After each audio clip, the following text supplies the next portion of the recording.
I hope everyone had a survived Thanksgiving. I hope it wasn't drama for everybody, but it was definitely drama at my house, which it usually is. But overall, I would say that I had a pretty decent Thanksgiving. We ended up celebrating on Saturday instead of Thursday, which is its own drama, but it was fun to be around so many people and just share some good food and some laughs. And yeah, so anyways, I hope everyone had a good Thanksgiving. We're gonna dive right in. So let's see. Gaming. I'm not a gamer. Ugh. Cyber deals. Get out of here. I definitely have too much stuff, and I'm sure that we all have too much stuff, and I can't stand all the shopping. Anyways, let's see. So, Army veteran who took down the Colorado nightclub shooter thanks the community for its support a week after the attack. Let's dive into this one a little bit. I remember reading about this guy, and I saw the photos of the shooter, the photos of him beat up and bruised, and it was very satisfying. It was real satisfying to see the shooter look like that, but at the same time, I'm like, this inbred looking asshole, like how is this 2022? How do you exist? How are all these people so hateful for nothing, for nothing? It's like, you need to divert that energy into something else. Like, anyways, mental health, right? Mental health and hate and racism. Let's see. His daughter's boyfriend died. I can't imagine what his family is going through right now. Glad he has them still, thanks to his quick reaction.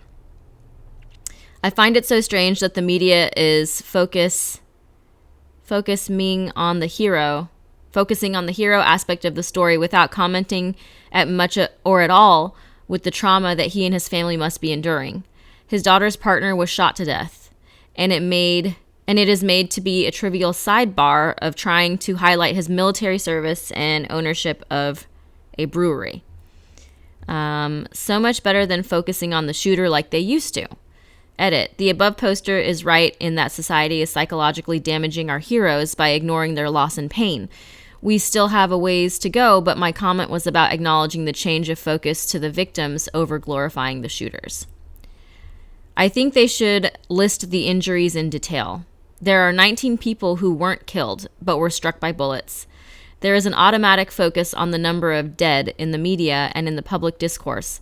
While that is obviously important to cover, I find reporting on individual experiences of survivors is too brief.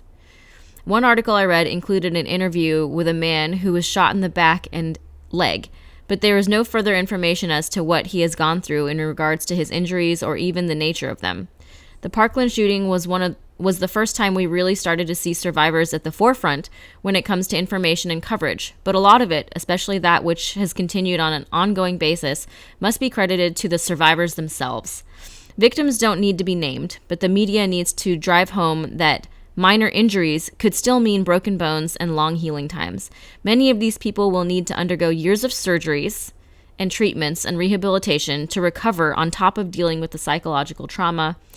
Physically, many others will never fully recover, never mind in regards to mental health. And of course, in the US, that all means wading through the mess that is American healthcare infrastructure. This is a really good point, because working in healthcare and seeing people work through injuries like this, it is years of surgery. It is years of rehab.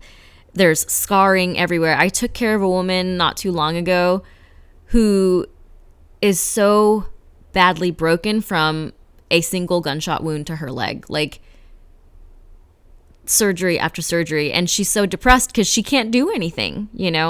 She's disabled. She can't live the life she lived before, and just having to keep going through surgery after surgery to fix something that's probably never going to be fixed. Yeah, and I remember, there's so many shootings to think about, but the one that I still really they all mess me up.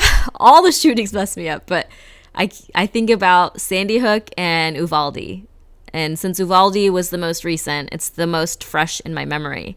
And I think of those sweet little kids and like how horrific that their parents couldn't identify their bodies. They were so badly broken by all those bullets. It's like, yeah, and I know it's like hard to think about and hard to talk about, but it's the least we could do. You know, it didn't even happen to us. The least we could do is acknowledge it. And then when the video came out of the officers just standing around in the hallway looking at their phone, the one that's looking at his phone, his wife is in the classroom, apparently. I'm like, you would have to shoot me to stop me from saving my partner.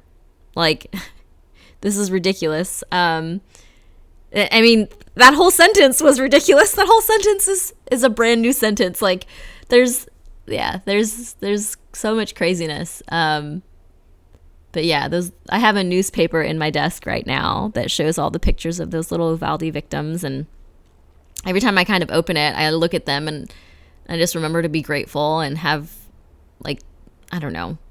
It's like this reminder to like live my life and be grateful that I'm here. And, you know, it's like a weird, cheesy, I know it's weird and cheesy, but it's like, live the life that these kids are never going to get to live. Anyways, I'm going to close this. We just had Thanksgiving. We don't need, acknowledge what happened. Yes. But don't dwell on it too long because it'll definitely eat you up. Okay. In Japan, there was a 10-year-old girl who threw Putin.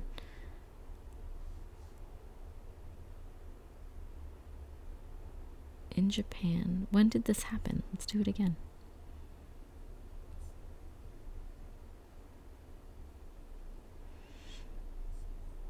I fucking hate Putin. I hate this guy. I hate that he probably let that little girl throw her for some kind of media publicity bullshit. Let's see. The kid then accidentally fell out of a top floor window twice and accidentally swallowed 150 grams of plutonium in the ambulance on the way to the local hospital and was so sad about her string of bad luck that she shot herself in the back with a rifle 7 times. Let's see. I'm thinking this inspired one of the Banksy's recent pieces in Ukraine. Let's see. Oh. Banksy in Ukraine, how his defiant new works offer hope. Art in all its forms has always been a powerful means of representing, resisting, and remembering war. Yes, I'm thinking of a tangent already. My brain is so scattered, but what is it? Guernica? Guernica spelled Guernica, I think. Let me see. Okay, I spelled it wrong, but yes. Let me open this Wikipedia page. So,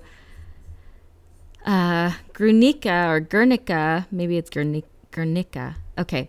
An oil painting by Spanish artist Pablo Picasso is one of his best-known works, regarded by many art critics as the most moving and powerful anti-war painting in history. It is exhibited at the Museo Reina Sofia in Madrid. He painted this painting at his home in Paris in response to the April 26, 1937 bombing of Guernica, a Basque country town in northern Spain, which was bombed by Nazi Germany and Fascist Italy at the request of Spanish nationalists.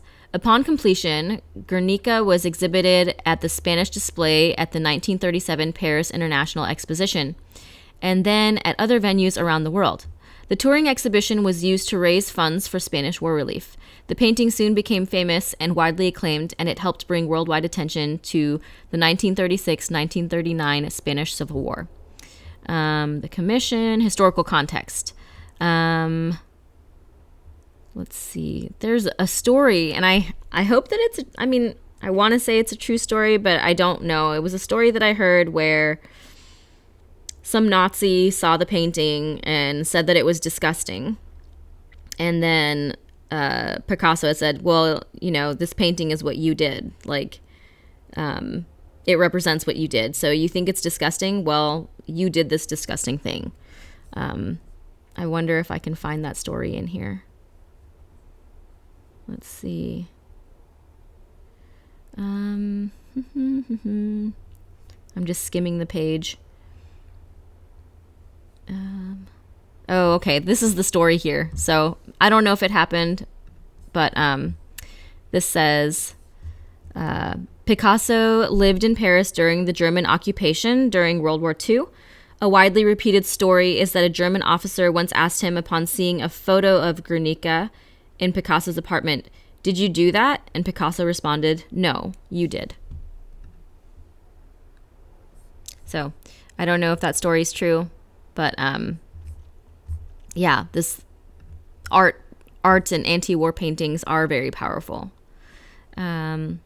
Let's see. A stream of artwork has been posted on Instagram and Twitter. Some of the artworks represent grief and trauma, whereas others reflect the fire of hope and defiance that comes with such tragedy. International artists have also joined in the effort. On November 11th, graffiti artist Banksy posted a picture to his Instagram of a gymnast doing a handstand painted on the side of a building devastated by shelling in Borodyanka, Ukraine. A few days later, Banksy confirmed that he was responsible for the 6 other artworks in Kiev and other cities across Ukraine, one of them which appeared to take aim at Russian President Vladimir Putin, depicting him being thrown by a child in a judo match. It is not much of a stretch to interpret the child as a symbol of Ukrainian resistance.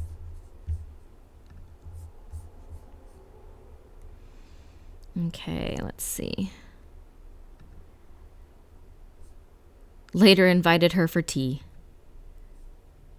This is out of context. He had just kicked the ass of a few guys in judo that were black belts. This little girl gave him flowers, and he invited her to the mat and let her, quote-unquote, beat him. That's why everyone is smiling and clapping. Yeah, that's why I'm like, oh, this is a stupid PR stunt to make him look like a nice guy or something, and he's not. Let's see. Mildly infuriating. I need some positivity. Let's see. Oh, that's not going to be positive. This is also not positive, but I think it's hilarious that Kanye West has announced his presidential bid for 2024. Trump calls Kanye West seriously troubled man who just happens to be black amid fallout over dinner. Do I want to go into this?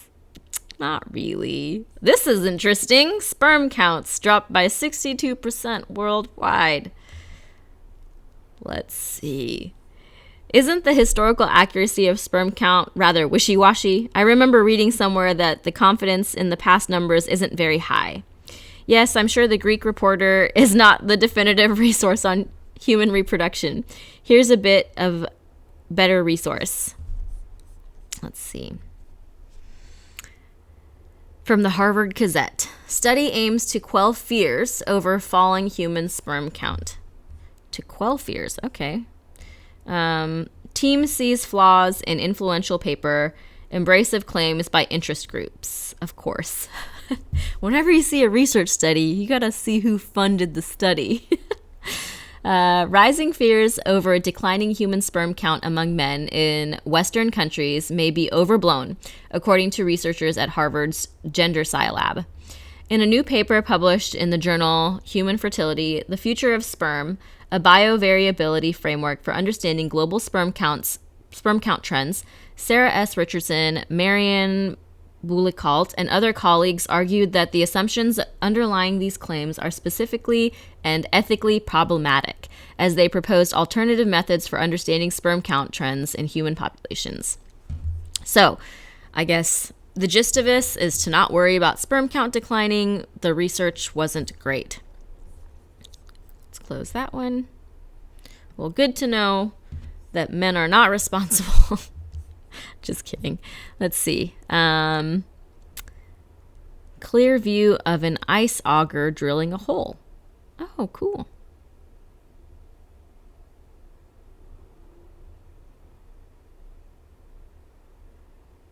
Huzzah. Let's see what else. Important conversation. I was really craving. Let me rewind this. Okay, so there's 2 police officers, and it says, I was really craving one of those mushroom Swiss burgers. Hello.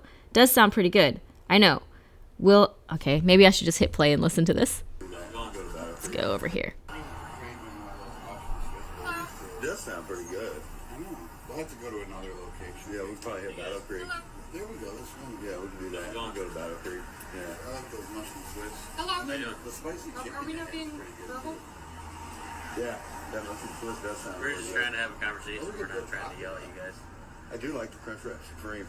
Okay. I like the cheesy bean and rice from Piggy. What's going on? I like the Burrito Supreme. It's They're charging $5 for that. Are they really?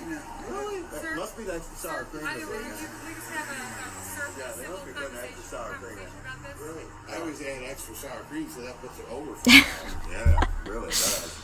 Gentlemen, can we have a conversation about what's going on? I just at least want to have a talk with you. At least the sound of the traffic drowning out that music over there. It is, yeah. It is nice. It did travel this far. I was worried that the music was going to travel over here, but it didn't. Huh. I want some context. I want to know what's happening. So these 2 guys just basically ignored these cops just very well. Like, they ignored them very well. Let's see. Cops just looking for trouble where there isn't any. Are you telling me that what was going on here did not require immediate police intervention? Absolutely it did. Taco Bell is bunk Mexican food. Those guys need to be directed to a better restaurant. Listen, man, I'm poor. You'll take this Taco Bell value menu from my cold, dead fucking hands. Yeah, I'm like, is there any context for why these cops are talking to these people for no reason? But bruh, the sour cream puts it over $5. I do like the Crunchwrap Supreme. That does sound pretty good. What else? I am curious what the police wanted to talk to them about. Just wanting to escalate things until they meet their quota of arresting people to fuel the slavery industry of American prisons. You know, American police things.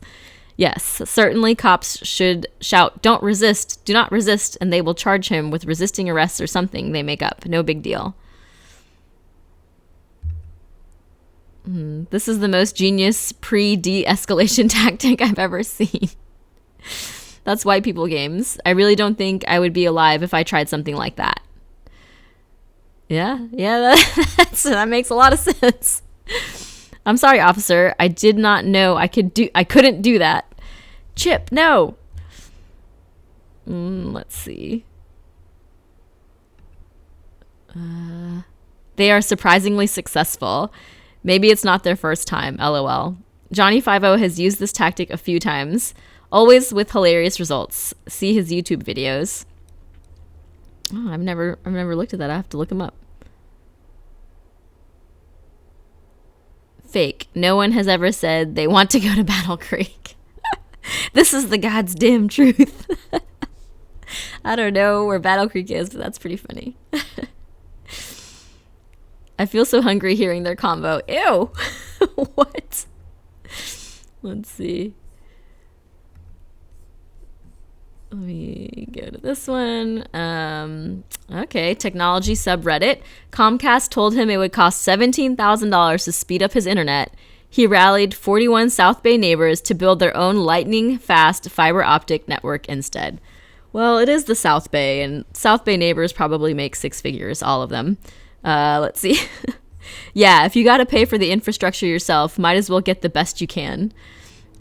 Unfortunately, even though taxpayers paid for the infrastructure, the company usually owns it. It's called private-public investments. That infrastructure deal that Biden passed with Republican support, that's why it had Republican support. We definitely need to move it toward a cell phone-like system. Cell line prices plummeted when they changed the rules to make it so no one could prevent others from doing business. There is a similar story about a guy doing this in Michigan. It happens often. My grandfather was trying to do it, but his neighbors didn't care to join because they don't care about having fast internet. Edit. It is in rural South Carolina. It's typically rural places. Now he's looking into Starlink. Oh, no, don't do it. Do not. I don't know. Leon sucks. I can't even call him by his real name. Fuck him. His name is Leon. Let's see. Next. I live in Sunnyvale, the middle of Silicon Valley. I grew up there. Sunnyvale. Whoop, whoop. We call it the Vale, at least back then, because it was way more ghetto than it is now. Now it's like ritzy, but anyways. Actually, it's weird. Okay, the Bay Area is quote-unquote ritzy, but nothing about it is special. You drive through some of these neighborhoods and you're like, this doesn't look like anything to look at, you know? And I just found out that like the city that I work in, or that zip code that I work in, is the most expensive place to live 3 years in a row. And the median home price in that zip code is $9 million. What? That's the middle? That's the median? That's the middle? Anyways, I get why my patients are the way that they are, and they're so extra. Not all of them, but some of them, I'm like, man, it blows my mind. That's the middle. The city that I live in, the zip code, that I think the middle here is like 5 million, which is also crazy. But anyways, back to Sunnyvale. I live in Sunnyvale, the middle of Silicon Valley. 2 things you need to know. Some of the worst cell phone service you will ever experience, and no fiber or gig speed internet in large areas. It is the most ironic thing. I could drive to Apple's spaceship in 5 minutes and Google HQ in 10. My kids will go to the same high school Steve Jobs and Woz went to, which is a 10-minute walk. But internet and cell phone coverage? Nope. Because not in my backyard system, or ism. That's so true. I was just walking the other day and lost service. I'm like, I'm in my neighborhood. I'm not in the boonies. I'm on a paved bike path in my neighborhood, and I just lost service for no reason. Palo Alto here, we have the HQs of the largest tech companies within a drive of 20 minutes, yet have the shittiest internet in the country. I don't think it's the shittiest internet in the country, but it's pretty bad. And let's see, a city in Alabama couldn't get an internet company to come, so they built their own for residents for a fraction of the cost, and then was sued for years by the cable companies until they were forced to sell to prevent being bankrupt by lawsuits. They need help from the state and federal government, but they are unwilling to lose campaign funds. God, dude, fuck this place. Like, that makes me so angry. I don't like Alabama at all. I've been to Alabama, it fucking sucked. And I encourage people to leave that state. But yeah, Alabama's gonna Bama. But yeah, I definitely don't agree with this right here. This is pretty terrible. I mean, internet's a utility. You need it. It is a utility, just like water and electricity and gas. Like, get out of here. Close this. I was trying to look for stuff that was hopeful and fun. Let's see. Wholesome memes. Yes, this is what I need. All right. My son stayed 2 hours after college yesterday and today to help a girl who was falling behind in her engineering work because English is not her first language. He said he's going to stay behind every day until she's caught up to the rest of the class. Aw, that is sweet.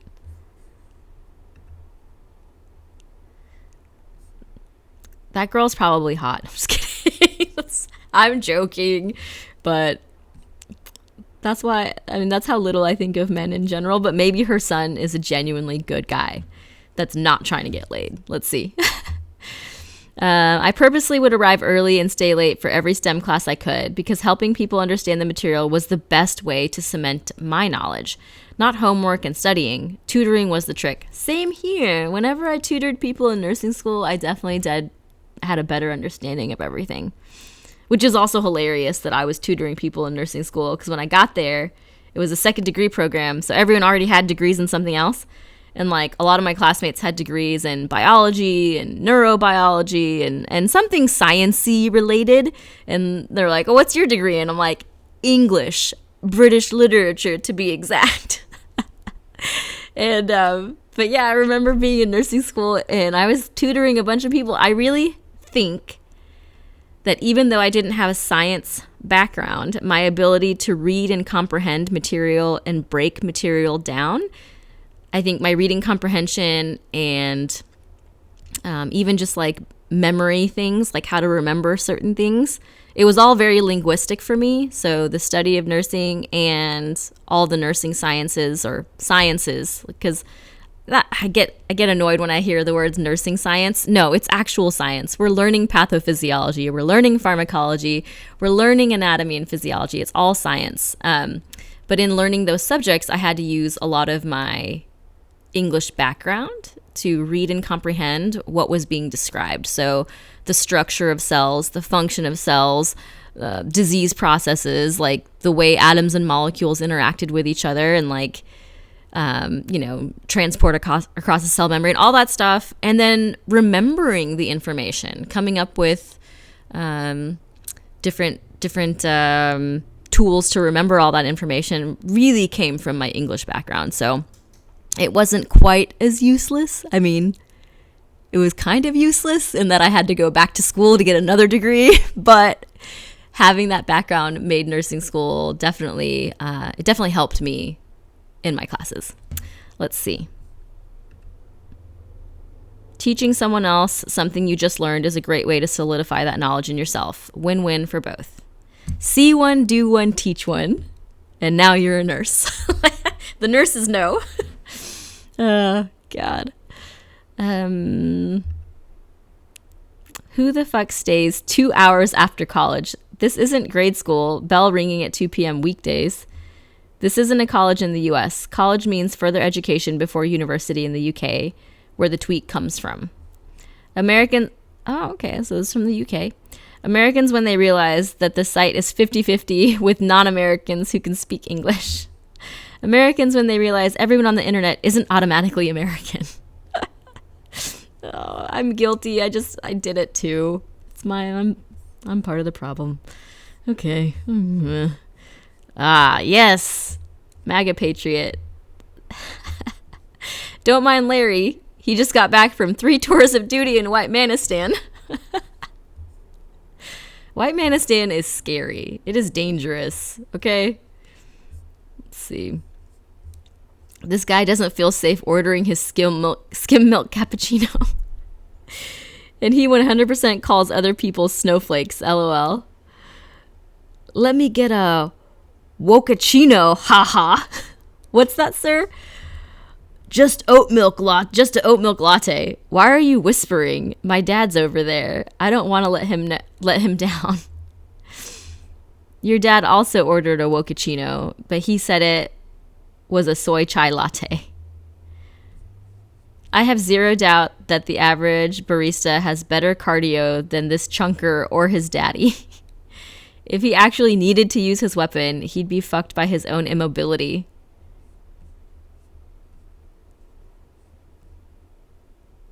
And who tells them not to live in fear?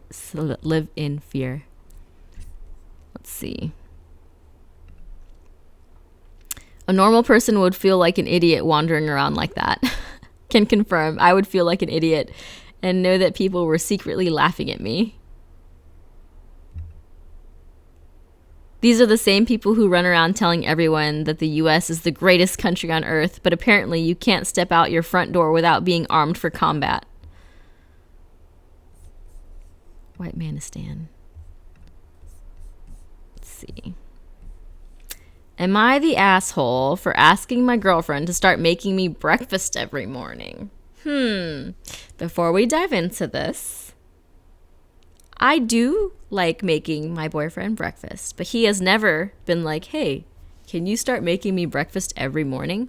Now, let's pretend that my boyfriend paid all my rent and utilities and like paid for everything. I wouldn't complain about anything. If he wanted to take over paying my side of the bills, I would basically do, I'm like, I'll make your breakfast, I'll do your laundry, I'll clean these dishes, I'll do all this stuff. Like, thank you, babe. Not that I hate work. I don't hate work, and I have a good job, but it would be so nice to keep my money. I have a good job, and I make good money. It'd be so nice to keep it and then, like, buy other things. Yeah, I'd be super stoked about that. Okay. I, 27-year-old male, have been living with my girlfriend, a 29-year-old female, so she's a little bit older, for several months now. For the most part, things are really good, and I plan to propose soon and hopefully have at least a couple of kids with her. However, we've run up against a conflict. Sometimes I wonder if these "Am I the asshole" posts are even real. Like, some of them I'm like, oh, this is definitely not real. But anyway, let's keep going. We've run up against a conflict. She's an absolute morning person. I hate mornings. Excuse me. By the time I force myself out of bed in the morning and into the shower, she's already been up for at least 30 minutes, even though she has to be at work later than I do, and is at the stove making breakfast. She likes a huge breakfast in the morning. She usually has eggs, either French toast or pancakes, hash browns or breakfast potatoes, and sausage or bacon. She eats this every day? All right. She either has an amazing metabolism and is like, working out. Like, I don't know how you could eat that every day and not be. I mean, if I ate that every day, I would definitely be a lot chunkier. Okay. So, I'm like, if you got that metabolism, girl, get it. Let's see. Likes a huge breakfast, bacon. Sometimes on weekends, it's ham or steak. What? This woman. Okay. I mean, good for you. You know what? I only made that comment because I used to be a cardiac nurse, and it freaks me out when I think about people's coronary arteries. Like, that's what I think about. Okay. And I'm imagining like these yellow fatty deposits that it's like blocking blood flow to her heart muscle. Like, I can't help it. Okay. All right. She eats almost nothing for lunch. Okay. And usually has a smallish dinner, but she loves a huge breakfast. Okay. Cool. Almost nothing for lunch and a smallish dinner. Okay. Hopefully she's got some vegetables and fruits in there. I'm so judgy. What's wrong with me? Stop it. You're such an asshole. I'm talking to myself. I'm an asshole. Am I the asshole? Yes, I'm the asshole. I've reached a verdict. Okay. Meanwhile, I only ever have cold cereal for breakfast, or maybe, if I'm feeling really ambitious, some instant oatmeal and orange juice. I only even start to come alive halfway through my second cup of coffee and definitely don't feel like cooking in the morning. However, my girlfriend obviously does. So I recently asked her if she'd start making breakfast for me too. She asked if we were going to trade off and if I'd sometimes make breakfast for her too. I told her no, but reminded her that I do often make dinner for her. She said that since we trade off making dinner, we should trade off making breakfast. Sounds a little tit for tat, which is not healthy. But anyways, maybe she has some other resentments. Maybe there's other things going on in their relationship that have nothing to do with breakfast. Maybe she's always doing the laundry. I don't know. So let's see. She said that since we trade off making dinner, we should trade off making breakfast too. I told her that there is no way I'll ever be able to muster that kind of energy first thing in the morning. But since she obviously can, that she should just... Ooh, that's where he went wrong. Right there. But that since she obviously can, that she should. Word choice. Okay, word choice. Yeah, just because she can do something doesn't mean she should. Okay, I can take a lot of shit, but it doesn't mean that I should. Okay. I said that it would take next to no extra effort on her part to throw in a couple more eggs, strips of bacon, an extra portion of hash browns, etc., since she's already doing it for herself anyway. But it started a fight with her saying that it wasn't fair for me to expect her to think of me in the morning since I don't do the same for her. I don't know if she has processed. I don't know. I mean, I wasn't there. We weren't there. Okay, let's keep going. But I could see how it would start a fight if someone told me that I should be doing something. I'm like, I don't have to do anything. I could want to do something, like I like doing things for you that are thoughtful. If, like, I don't know. It's different when you tell someone they have to do something. It's almost like when you tell me I have to or should do something, I'm going to walk in the other direction. And it's like, oh, well, now I can't. Because you said that I should, now I can't. All right. She seems to think that her making breakfast for me should figure into our division of labor and that I should do something extra in return. But I think that since she makes a huge breakfast for herself every morning anyway, that throwing an extra portion of whatever she's making on for me would take next to no effort on her part. So why should I have to do more for her in return than I already do? Yeah, like, we should know what you're doing for her, you know, to begin with. Like, because we don't know. We don't know what you're doing for her. Sometimes men don't realize that they create more work for us. Like, yeah, sometimes, and sometimes it's like when you're quote unquote trying to be helpful, you create more of a mess or more work. And it's like, you're not doing me any favors. I'm 29 years old. I survived this long, like, without you. And like, so my boyfriend makes dinner a lot. And I love it when he makes dinner, right? But when he acts like I should be like overly grateful, it's like, you know, I was alive for 34 years before I met you. Like, I definitely can make dinner on my own. I do appreciate the dinner that you make. It's wonderful. But it's like, sometimes you want way too much credit. And then he makes all these dirty dishes. Like, when he cooks, it's like an all out, like, all the dishes, the counter, everything needs to be cleaned. But when I cook, I clean as I go. And it's like, there's really not much of a mess left when I'm done. But when he cooks, there's definitely a mess left. And it's like, you know, I can make dinner for myself and not do all these extra dishes. But anyways, I'm not going to keep going on that road. I'm just saying, sometimes boys, you think you're being helpful and you're creating more work for us and you don't appreciate what we do. So it's like, I have to point out, like, hey, you made all these extra dishes cooking and I like this dinner, but can you appreciate that I'm doing all these extra dishes that I don't really have to do if I make my simple dinner? Okay, anyways, moving on. Let's see what people said. You're the asshole, LMFAO. Thank you. I'm so glad. You're the asshole. Laugh my fucking ass off. Oh, so we'll take turns making breakfast for each other? Oh, no, you'll just make food for me. It's no extra effort for you anyways. The cheek on you. Dude should have offered to make dinner every night in exchange for breakfast every morning. Yeah, that would have been fair. I would have thought that would have been sweet, you know? Right? The only way I could see this as not the asshole is if OP was down to make dinner as often, or in my personal opinion, more often, as the girlfriend makes breakfast.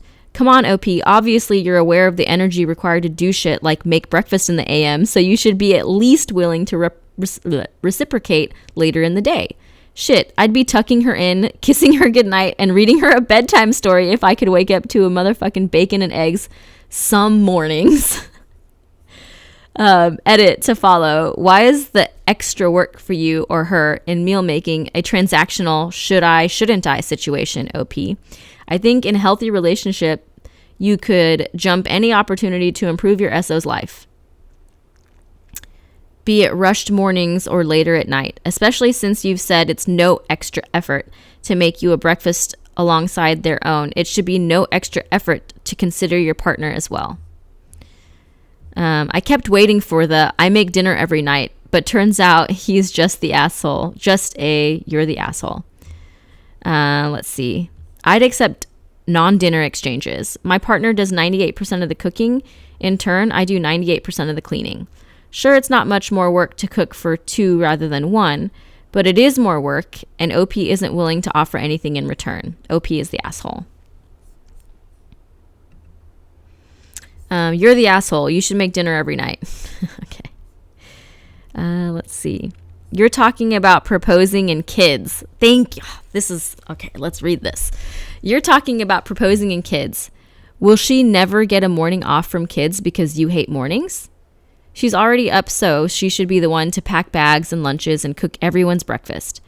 She's breastfeeding, so you never have to cover the night wake-ups. She's home earlier often, and that's the person who starts dinner and picks up the kids and deals with homework, but you're totally doing 50-50. She's washing her clothes anyway, so it's no extra effort to put yours in. Then fold them and put them away because she's doing that for the rest of the load, right? It sounds like she already feels like she's doing more, and now you're asking for something else. If it would require effort and energy for you to do it, it requires effort and energy for her to do it. This may be a small amount of additional energy for this one thing, but it makes me wonder if she's already feeling that she's putting out significantly more effort for her household duties as it stands. That's exactly what I thought when I was reading this. She probably feels like, oh, just one more thing for me to do for you. I already do so much, and you don't even recognize everything that I do to begin with. My thoughts exactly. I was never a morning person, but I learned to get moving and take care of my kids. He better rethink marriage if he thinks this will excuse. He better rethink marriage if he thinks this excuse will work. OP is the asshole and better grow up soon. Yeah. And he's 27 and she's 29, which means he's mentally 23 and mentally she's 35. You know, where was I? Who was I with? I was with somebody and they were saying like how women mature faster than men and girls mature faster than boys. And it was a dude saying it. Where was I? Who was it? Who was I hanging out with? Women, girls mature faster than boys. Oh, I know where I was. I was in Texas with my girlfriend. And we were having dinner at a family's house. And there was a very sweet family. I really liked them. They were very sweet. They were very kind. But yeah, the guy was saying that. He was like an older gentleman. And I was like, which is exactly why you guys should respect our authority. If we're more mature, faster, all this stuff, you should respect our authority. You should let us tell you what to do. You can't use this excuse that we're more mature and all this stuff to get away with doing less. And if you want to get away with doing less, you should let us tell you what to do. Let's see. Something about soccer. Oh, I don't want to watch that. 12-year-old Palestinian girl holds her own while being beaten and choked by Israeli forces. Dude, what the fuck is wrong with people? I got into a fight with my nephew last night, actually. He's 20 years old. He's for me, he's still a child, and he behaves as such. But compared to a 6-year-old girl, he's an adult. He straight up was vile and repulsive towards a 6-year-old girl. So the little girl had slapped him, which is not okay. Like, you can't just slap people. But she had slapped him on the face and said something, maybe, I don't know. And then I was like, okay, well, how did you respond to that? Like, how did you respond to this little girl doing this? And he like responded with, fuck you, you don't know me, bitch. And I'm like, you said that to a 6-year-old? He's like, yeah. I was like, dude, that's not okay. You can't talk like that to her. And he's like, why not? That's not my kid. I'm like, it doesn't matter. I don't know why I have to explain to you why it's wrong to talk to children like that. Like, you shouldn't, no child should be talked. It's not okay. That's a violent reaction. And yeah, this little tiny 6-year-old slapped you in the face and it deserves a reaction or some recourse, but not what you did, not the way you did it. Like, that's the way too much. That is an overblown response. And I'm sitting there arguing with him, telling him that he has a moral obligation and that it's not okay to respond that way. And he's still arguing with me, saying, it's not my kid. They're their own person. And I'm like, no, they're not. Their brains barely work. Like, their brains are not fully formed. Like, she's not her own person yet, And it was so aggravating that he could react this way to a 6-year-old girl. And, later after the fact, I'm like, I don't know. Anyways, it's a violent reaction to have to a little girl. And it's like, you would not have said that if her father was sitting right next to her. Because her dad was there, but not right next to her when this exchange happened, obviously. Because if her dad had been sitting next to her when this happened, and if my nephew had said that to her, I'm pretty sure her dad has every right to fuck him up. Like, and I couldn't even be mad at the dad. Be like, well, you kind of brought it upon yourself when you fucking like went off on a child. Like, it's ridiculous. And the fact that he still thinks that it's okay to respond that way and that it's not his kid, and why can't I talk that way to her? Why can't I do it? I'm like, the fact that you need an explanation is part of the problem. Anyways, moving on. I'm not going to look at this video. Let's see. Ben Shapiro, no thank you. Let's see. Someone crucified that guy who made our table, a guy who only knew Jesus from his carpentry. Let's see. Okay, calm down, McDonald's. Order here. This POS is not working. Please make your way towards the counter. This piece of shit. This point of sale. This point of sale. This piece of shit. Oh, that's funny. I do like that.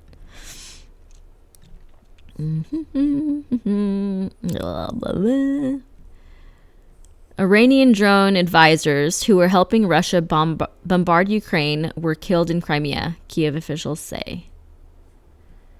Overweight people are seen as less capable of thinking and acting autonomously, study finds. So people look at overweight people and think they're less capable of being independent. Less capable of being independent. I wonder how they measured this. Like, what questions? What was the survey? Like, yeah. Okay.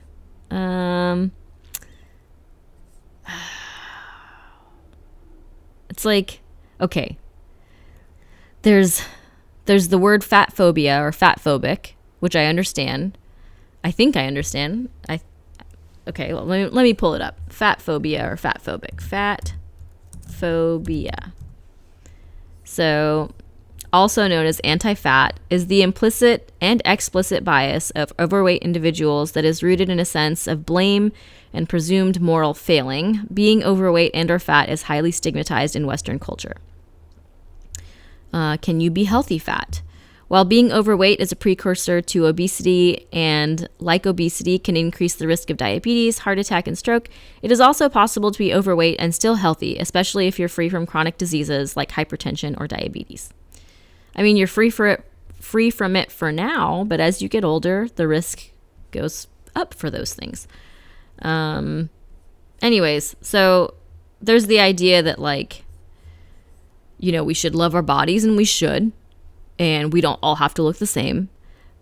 But when it comes to like your health and your wellness, you know, making sure you're eating well, like if you're fat and you're overweight and you're thick, but you eat well, like you have a clean diet, you are active and do some form of exercise, you don't drink a bunch of alcohol, you don't smoke cigarettes or do crazy drugs, like you live an active, healthy lifestyle and you eat well, you know, like I'm going to be less worried about you. But if you're overweight and you eat terrible food and you have zero activity and you drink alcohol and you smoke, I would be very worried about you. Like there's a difference. And, you know, our healthcare system is horrendous and I don't like it. But one of the big things about like universal healthcare and, you know, paying for everyone's healthcare is why should, like, you know, people should be expected to put in the fair amount of work to stay healthy. If we're all going to be paying for each other's healthcare with our tax money and we're all chipping in to take care of each other, I think there's an expectation that you also do your part and don't smoke cigarettes and don't live a crazy unhealthy lifestyle, because we're all pitching in and there's a social responsibility and social contract that, like, yeah, we're all going to pitch in and pay for each other's healthcare. And we should also try to be healthy because my healthcare is being paid for by everyone. And, you know, I'm going to do my best to live a better lifestyle. I think that's a fair ask. And so then we get into debates about healthcare rationing. You know, if you're going to have universal healthcare, then you should also have healthcare rationing, which is a big, scary way of saying, like, I mean, we don't give liver transplants to alcoholics. There's criteria for organ transplants. Not everyone that needs an organ is going to get one unless they meet certain criteria. And if we think you're going to be compliant with your meds, like I know that there are people that are denied transplants because they've been assessed as being non-compliant with taking medications on time, with living a healthy lifestyle. If we don't think that this organ's going to survive in you, we're going to give it to someone that this organ will survive in. You know, someone's making this sacrifice. Someone has died and now their organs are being divvied up. And am I going to give this organ to someone who's not going to be compliant with taking their meds on time, their anti-rejection meds, or this person that I know is responsible and that they're going to do a good job? We already healthcare ration. So if you wanted universal healthcare, there would be some form of healthcare rationing in that, like, hey, you know, you smoke cigarettes. Well, there's certain level of healthcare that you're not going to receive if you continue to smoke cigarettes every day. Like, we'll take care of your primary needs, but I don't know. I haven't worked out. I'm not a policymaker, but you know, the sentiment and the feeling is that we're all pitching in and everyone should do their part. Let's see. Black people Twitter. I slept off at my guy's apartment last night and he didn't wake me up to go home. I asked him why this morning and he said he grew up in a household that do not wake people up if they are sleeping unless it's an emergency. I didn't know this was a thing.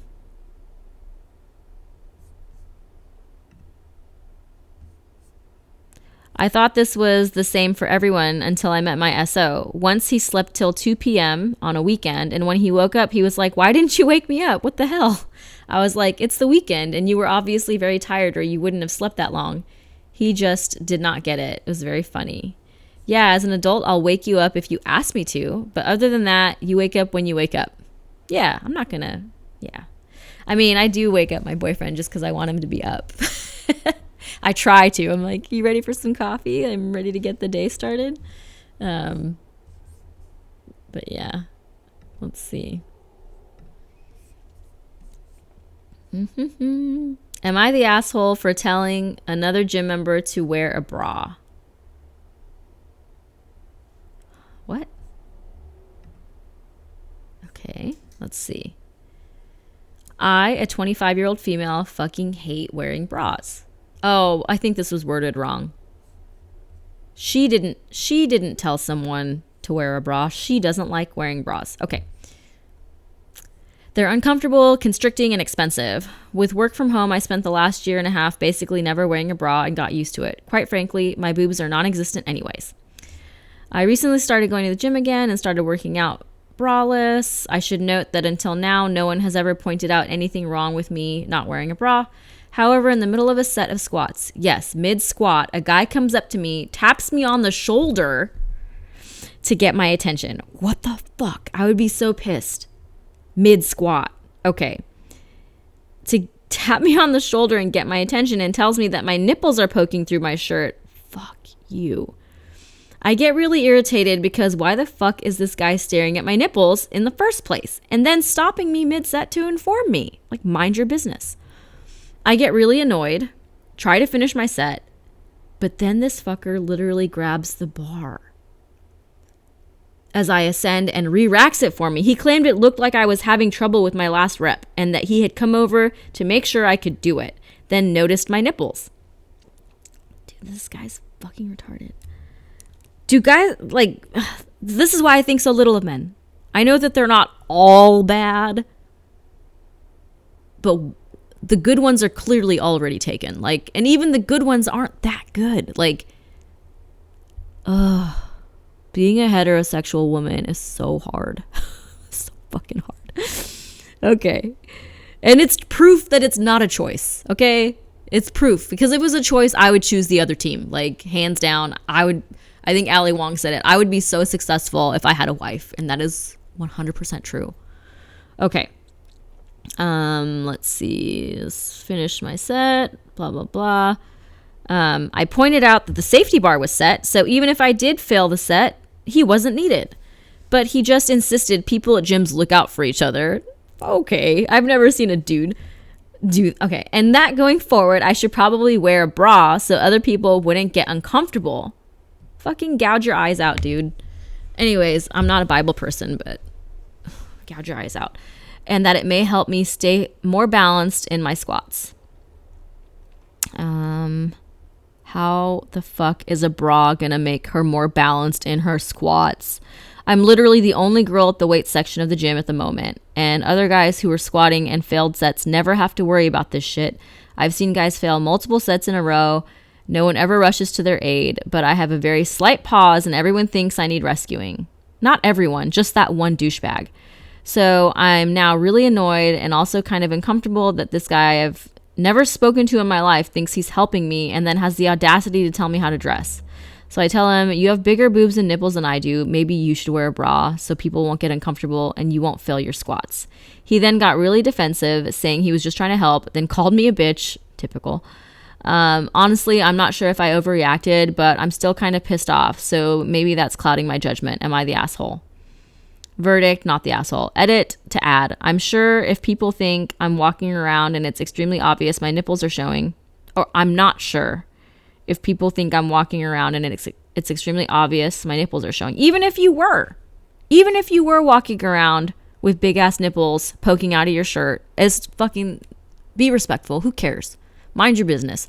You know, my favorite experience was going to a nude beach and everyone was there's people that weren't naked there. There's people that were naked and people that were not naked. There was attractive people and not attractive people. There was all kinds of people. There was young people, old people, fat people, skinny people, super fit gay guys, like everybody. And no one was being weird or creepy or disrespectful or gawking or staring. Yeah, it was a super respectful environment and I didn't feel unsafe at all. Like, again, no one was gawking, no one was staring, no one was being rude or disrespectful. And I remember these high school boys. They were high school age boys and they were clothed. They were wearing clothing and there was 3 of them and they were walking by. And anytime they were walking by a woman or naked woman, they looked down at the sand. They wouldn't even look at her. They looked down at the sand. Like, they would look away. I'm sure that from a distance they probably looked. But when they were walking right in front of you or walking in front of another woman, they looked down and there was no giggling or snickering or staring. Like, there was no harassment. No one felt they were entitled to your body. No one felt they were entitled to say shit to you. And your body belonged to you and it's yours. You have ownership over it. Anyways, so even if you know, girl from this post, even if your nipples were showing, it's your body. I actually really hate constricting clothes. My t-shirt size is extra small, but I wear a large. And pretty much everywhere lately. You can't tell my stomach from my chest. My nipples might have been showing a little more while squatting because I was wearing a lifting belt. Dude, I don't care if you were squatting fucking naked. Like, leave me alone.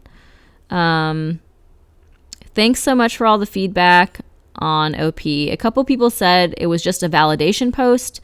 But to be honest, after you go off on someone like that publicly, getting a lot of attention, you kind of do feel like an asshole, even when you feel it's justified. So yeah. Oh yeah. I understand that. I finally did start wearing bras again, and not at all because of this incident, but because I'd been dealing with depression that made me not really want to get dressed in general. Not just at the gym. And quote unquote, dressing for success has been a small way to try to get myself back into a better place mentally. Anyways, the guy goes to the gym roughly the same time I do most days. So unfortunately, I did have to see him again. Even though I really wanted to grab his bar out of fake concern while he was squatting, I mostly ignored him until 2 days ago. I was deadlifting and recording myself to check my form. The guy comes over and says something like, "You know, sumo is cheating, right?" I get this comment a lot, mostly from men, half joking, and it's annoying. Men are so annoying. And I just completely ignore him. He repeats it a little louder, and I continue to ignore him. I guess he sees that I'm recording myself because then he asks if I have an Instagram. I don't post my lifts on Insta. And if he could follow me, I keep ignoring him. Finally, he says something like, "See, your form is so much better now that you're wearing a bra."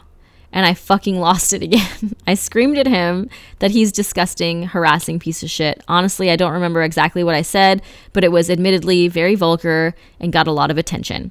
A worker came over and asked if something was wrong, and I said that this guy was sexually harassing me for 2 weeks and asked to speak to a manager. The guy denied it and said he was just trying to help. I hate you. And that I was being sensitive. But either way, the manager asked what was going on and got both our stories. Because I had been recording my lifts, I actually had a video of him where he commented on my bra. So the manager gave him a 30-day ban and told me that if he ever bothered me again to let her know, and she would permanently ban him. So I kind of feel vindicated. But I also feel a little frustrated that just one man actually saw consequences for this kind of behavior towards women in the gym. It's nice to see someone have repercussions for their actions, but it's also exhausting dealing with this kind of thing constantly at the gym, even if it isn't quite as overt. But I guess I'll have to keep calm and keep keep calm and lift on. Yeah, I'm getting ready to go to Sri Lanka, and I'm really looking forward to it. But one of the things I'm not looking forward to is unwanted attention from men. Because I haven't been there in a really long time, but that part of the world, those cultures, like, I really don't know how far they've come along in terms of how they treat women and how they see women. But it's like, I fully expect to have some kind of altercation. Like, even just on like Facebook, with my relatives, I'll like see posts from Sri Lankan men and just be like, oh my God, vomit in my mouth. Like, you're disgusting. What's wrong with you? This is exactly the kind of behavior and mentality that I'm just like, you make me sick. I wish we could castrate you. I remember being 10 years old in Sri Lanka, and as a 10-year-old, I was so angry at grown men who were catcalling me. I'm 10. I'm a child. And I remember getting pissed, and my auntie, she, I know she didn't mean anything by it, but she's a woman that grew up in Sri Lanka. She's been there her whole life. And she's like, oh, it's okay. They just like you, and it's okay. Don't pay attention. And it was so annoying to me. Like, I was so young and so pissed. And I remember wishing that there was a law. I wish that there was a law that men would be castrated for doing that. I wanted to cut his dick off for catcalling me, every man. And I wish that there was a law. There was a law in place where it made it illegal. And yeah, that's one of my memories of being a 10-year-old in Sri Lanka.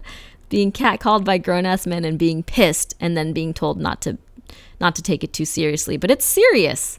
It's serious to make someone feel so unsafe just for existing.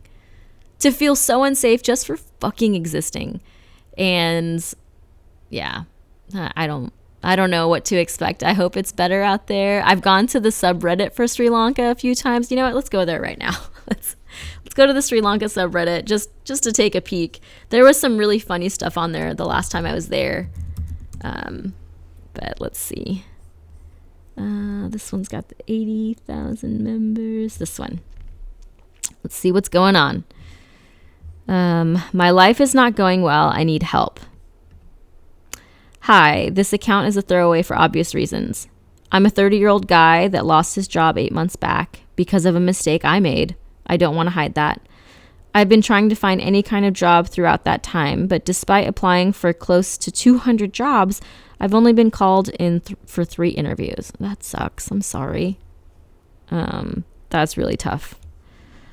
One of those companies also invited me to the second round, but I was not selected. I was running on fumes now, both financially and mentally. I had a well-paying job at the beginning of the year that I loved, and that was the only good thing I had for many years. Wait, what? Okay. But after I lost it, I had to sell most of the things I own. I lost most of my friends. My family is not helpful, despite the fact that I helped them through so much. Believe me, I have. I have been bailing my father out of prison since I was 22 years old.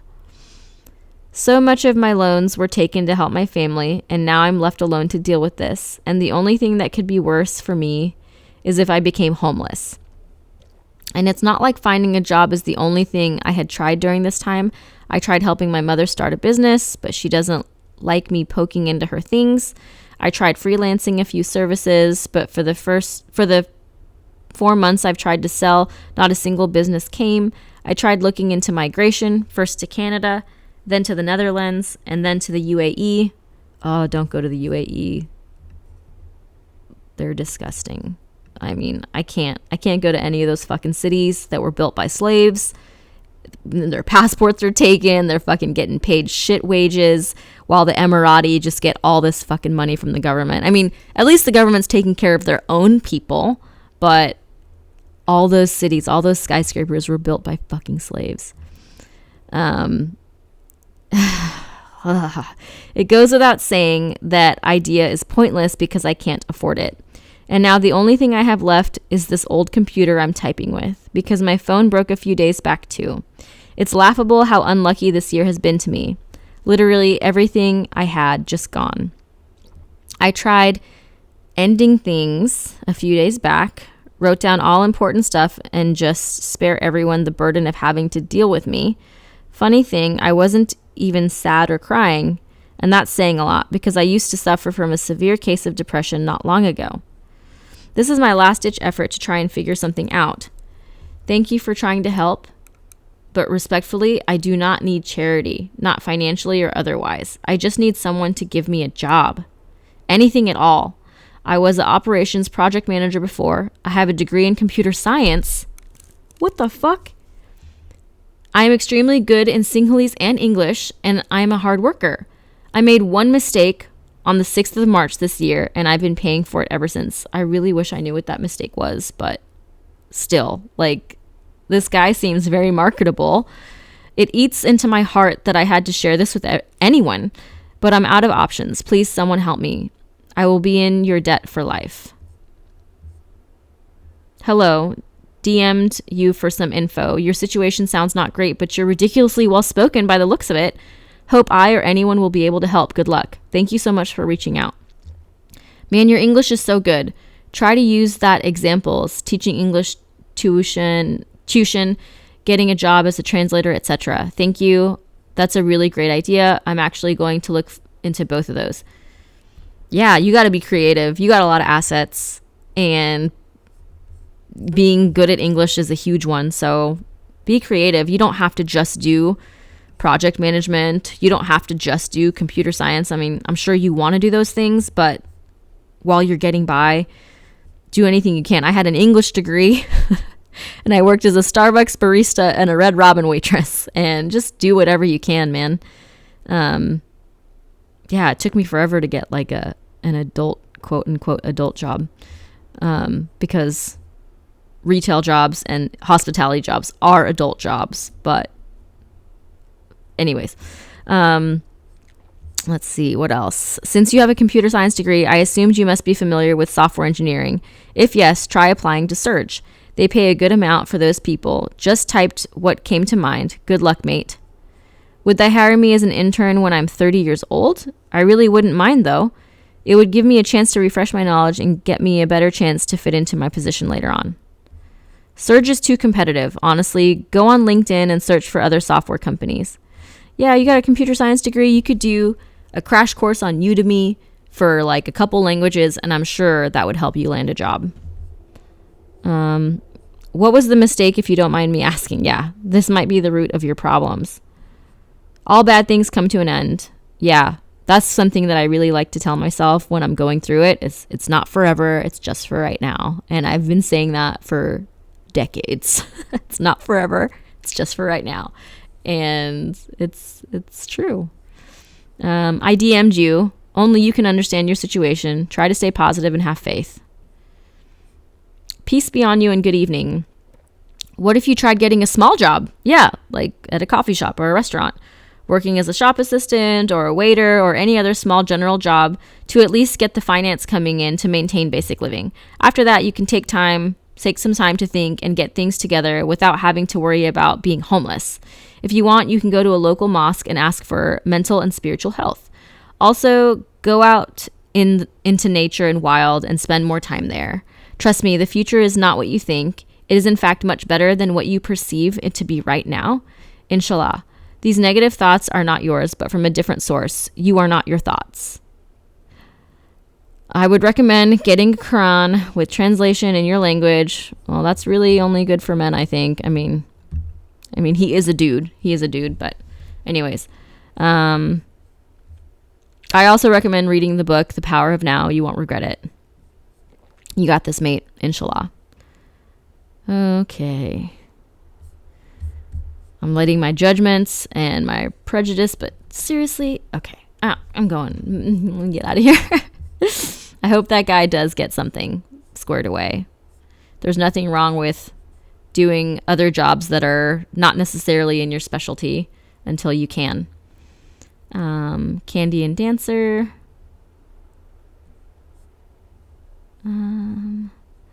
Ooh, this is cool. What do you people think about starting a comedy club in Sri Lanka?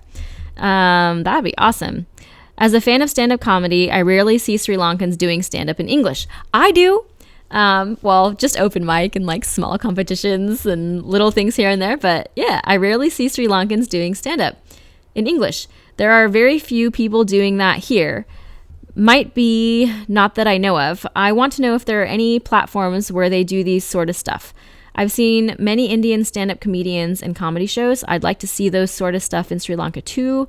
If there's no such stuff there, I'd like to start one. Yo, that's a sick idea. Totally go for it if you want. Thank you. And by the way, my plan is to have this based in Kandy since I live there.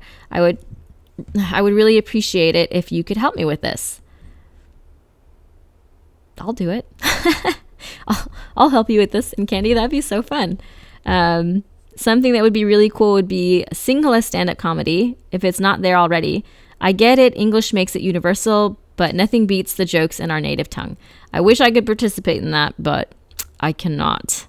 Yeah, true. My plan is to have stand-ups in all 3 languages, actually. Isn't our parliament already a comedy club? But I like the idea of yours. Go for it. Also, what are you going to do in real life or the internet kind? Our parliament is a circus. And yeah, in real life, meetups, crowd works, even some singing acts. Cool. Let's see. A lot of the posts on here I think are going to be from guys.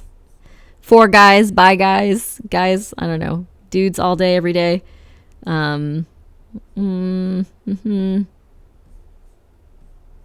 Let's see. Whoa. Sri Lanka police seek villagers who beat a leopard to death. I'm not reading that. What the fuck? I'm doing my ALS A-levels. Maybe that's what that means. My A-levels.